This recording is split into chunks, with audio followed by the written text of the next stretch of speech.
Ashes of Creation is the game that fills us with hope.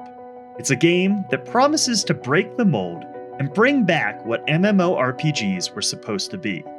MMOs were intended to be games that brought different systems and types of gameplay together into one immersive world, where every player gets to decide on their own playstyle and have a totally unique experience. With that said, Intrepid still needs to spread their proverbial net as wide as possible in order to appeal to as many different types of players as possible. Obviously, without sacrificing the values of the game itself. With how popular Lost Ark is at the moment, and the massive amount of collectibles in that game, I thought now would be a good time to discuss collectibles and their role within Ashes of Creation.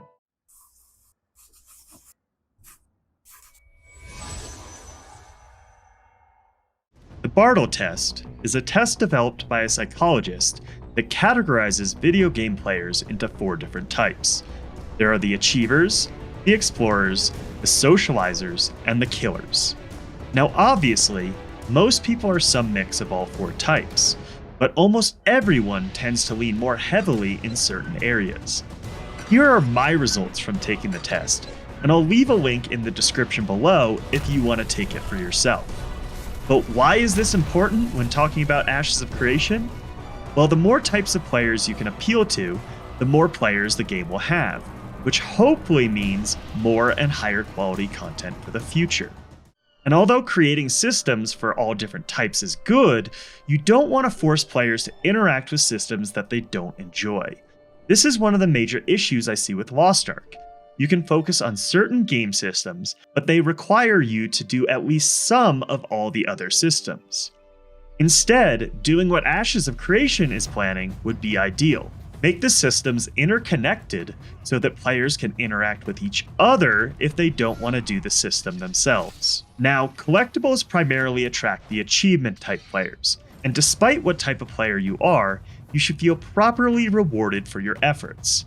Risk versus reward, which is one of the design pillars for Ashes of Creation, should also still apply. It's one of the reasons RNG is so often used in tandem with collectible systems. It's one of the easiest ways to implement risk versus reward, however, it requires a very fine-tuned balance. Too many games make the RNG so much that it gets frustrating. Now, I do want to emphasize that we are focusing on collectibles and not achievements. The difference between the two is that a collectible is something you actually own in-game. An achievement is an arbitrary award for completing something random in the game. A collectible is, in theory, more immersive because it is a part of the game, whereas an achievement system breaks the fourth wall and makes you very aware that you're playing a game. So let's talk about what collectibles we know will already be in Ashes of Creation. The obvious one, which Intrepid has received a lot of flack for, are the cash shop cosmetics. These are one-time release items that can be purchased for real-life money. Obviously, a purchased item never has the same amount of appeal or clout that something achieved in-game has. So as we have been told, there will also be in-game achievable skins, and Intrepid has said that these will look just as good, if not better. This armor skin right here is an example of something achievable in-game, and I would say it's pretty badass. Now, how this stuff is achieved is still unknown. We don't know if it'll be something like WoW, where as soon as you get the item itself, it gets added to your transmog inventory, or something that is earned through quests or achievements. Other collectible skins are mounts, buildings, caravans, and ships. I do think it's important to note that there is a difference between collecting a skin and an actual item in-game. For example, mounts, you can collect the actual skin or the mount itself. Each mount in Ashes of Creation will have different stats and abilities, so people may actually collect the physical mount. Having some kind of stable to store these mounts in might be a great idea. Other actual items that can be collected would be battle pets and furniture. Cosmetic pets are interesting. They aren't really skins, but they kind of are since they don't actually do anything in-game. Now, aside from the cash shop, we don't know how any of these items are achieved aside from mounts and battle pets, which are achieved through taming and the animal husbandry system. So then the question is, What other collectibles will or should be a part of the game? Obviously, in any discussion like this, we don't want to delay development with feature creep. So this would be stuff that is easily implemented or added at a later date. I have two systems that I would absolutely love to see in the game at some point.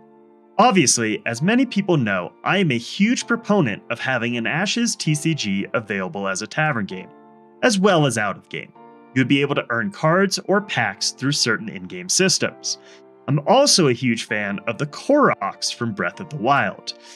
Half the fun of the Koroks was as much solving the puzzle or beating the mini-game as it was finding each location.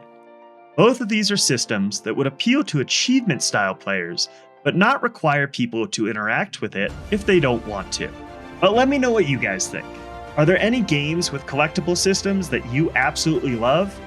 And aside from the collectible itself, how should players be rewarded for their work? As always, if you made it this far in the video, I would assume you enjoyed the content. So drop a like, smash that subscribe, and throw something down in the comments to show your support. Thanks for watching, and see you next time.